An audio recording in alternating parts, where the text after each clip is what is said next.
안녕하십니까, 보상 인사드리겠습니다. 요 며칠 비가 엄청나게 많이 왔거든요. 여러분도 아시다시피 서초동부터 시작해가지고 뭐 인천 일대 비가 많이 왔는데 여러분들 비 피해 없으시길 바라고, 비 피해가 있으신 분은 빨리 정상화하는 날이 오기를 바라겠습니다. 저는 저번 주에 부산을 다녀왔습니다. 요즘 들어서 부산이나 울산에 지역주택조합 재개발이나 이런 것들이 상당히 활성화되어 있고 저희 법인의 문의가 많이 오더라고요. 그래서 부산에다가 지금 법무법인을 같이 이제 코업하실 분들을 또 만나기 위해서 저번 주 금요일 날은 저희가 부산을 다녀왔습니다. 현장 상황도 좀 이야기를 들었고, 거기 계시는 또 뭐 변호사님도 뵙고, 그러한 현재 그 부산의 상황에 대해서 이야기 나눌 수 있는 시간이 있었던 것 같습니다. 그 말씀을 여러분들한테 좀 드리고 싶습니다. 가로정비주택이 됐든 지역주택조합이 됐든 재개발이 됐든 재건축이 됐든 여기서 가장 중요한 거는 제가 봤을 때는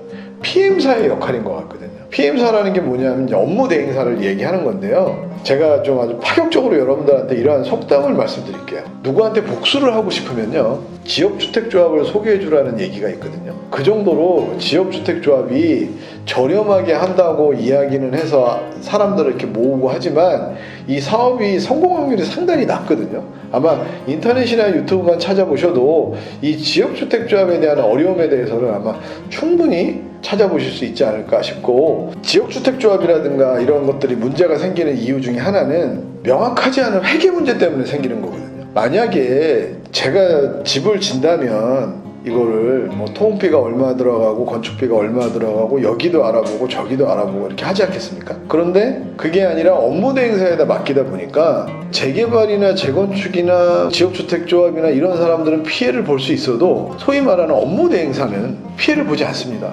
그들은 조합이나 이런 걸로 자기들이 다 운영비를 하는 거예요. 그러니까 그 돈이 어떻게 쓰여지는지 잘 모르는 경우가 많다고요. 그래서 저희가 이제 부산에 내려가게 된 것 같아요.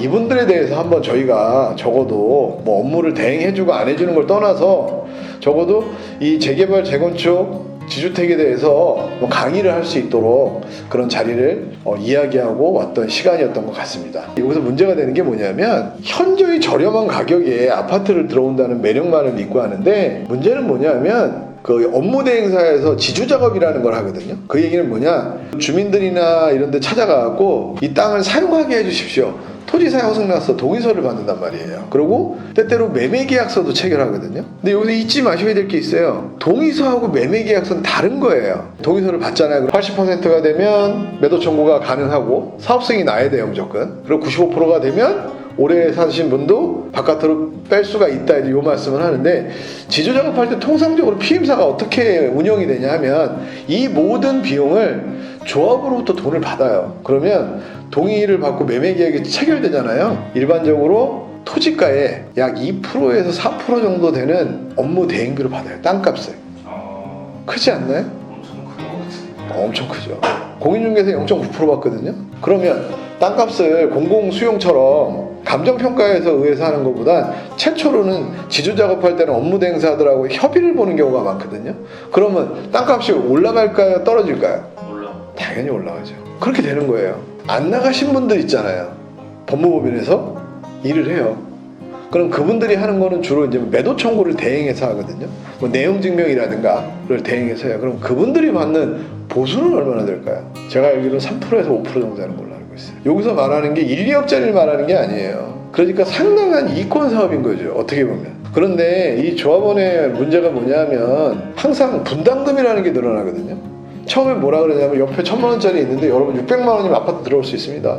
700만원이 들어올 수 있습니다. 이러면서 아파트 값이 점점 올라가는 거예요. 왜? 땅을 매수해야 아파트를 질 수 있으니까.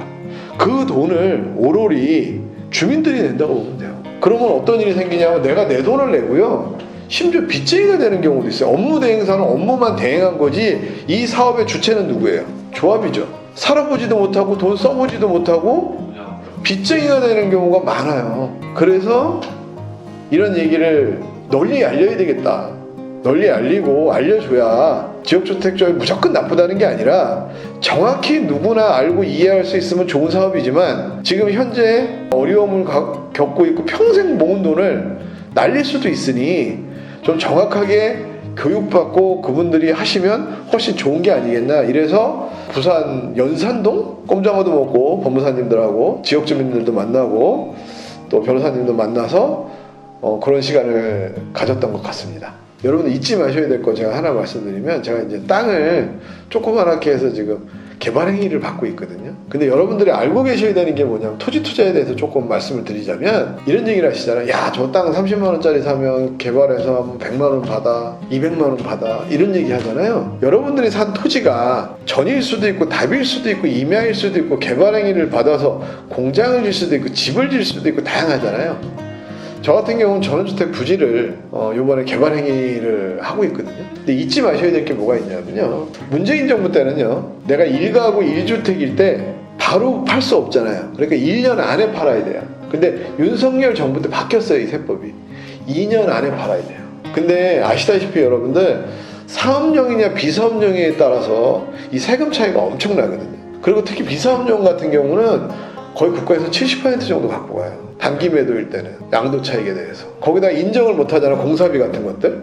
30만 원짜리 땅을 70만 원을 들여고 100만 원을 팔 수도 있잖아요. 근데 이런 자료가 없잖아요.